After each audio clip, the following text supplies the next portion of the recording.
here's just a quick overview of adjectives in French. So adjectives, just like in English, they describe nouns.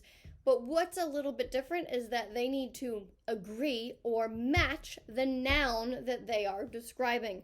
So if a noun is plural, the adjective must match or agree and be plural. You're going to add an S oftentimes to that adjective. And if a noun is feminine, then you need to make the adjective agree and also be feminine. And usually that just involves adding an E. And then if it's feminine and plural, you'll add an E and an S. And we'll go over some of those exceptions, some of the details of that spelling, but usually that's just it. You add an S or you add an ES. But there's placement. Placement is similar to Spanish. So our adjectives are going to go after the noun. So un fruit, a delicious fruit would be un fruit délicieux. And our adjective goes after. Instead of a delicious fruit, it's a fruit delicious. And hardworking students, instead of hardworking students, we're going to say students hardworking. And notice how I'm going to,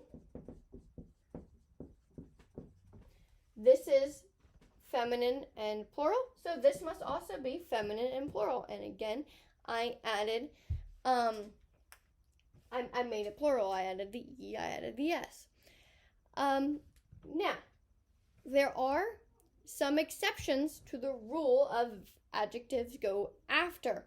We'll know them as bags, adjectives, beauty, age, goodness, size. We'll go over them a little bit more later, but just as an introduction, if it's beauty, age, goodness, and size, it goes before, like English. So if I'm saying goodness, as in it's a good cook,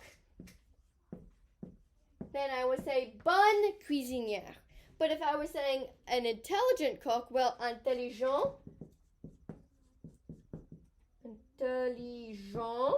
and I would make it feminine, that would go afterwards because that is not beauty, age, goodness, or size. So again, beauty, age, goodness, or size, some of those you'll see before it. So it's not a typo, it's not an error. Some adjectives go before the noun.